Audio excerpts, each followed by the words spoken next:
Tutorial 20. In this tutorial, we're going to talk about the next feature in the sketch menu. We have this sketch from the previous tutorial. Let's enter that sketch mode. Hit sketch. Now we are in that sketch. So here you have the move entities.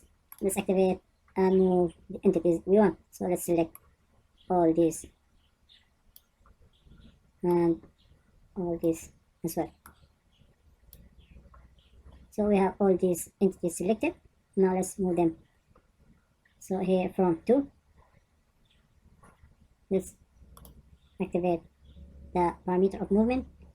So let's select start point, end point.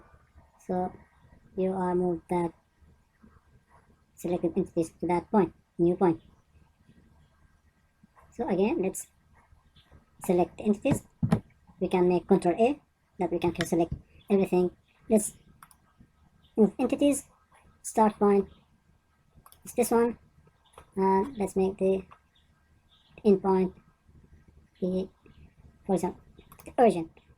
So here we move our entities.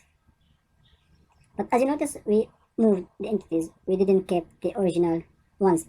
So we have the copy entities. In this case, it keeps the original one. So entities to copy, either to select some parts from there or all the sketch. I'm going to select everything like Ctrl A, and now let's activate start point and end point. This is start point. Now let's make another point. We can make a point from before to be reference unselected, even we can select that point. Now we have 2 copies from that.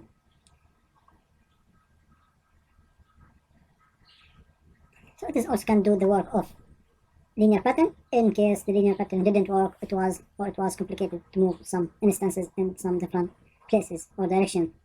So this might be easier to make the copy and move as you want.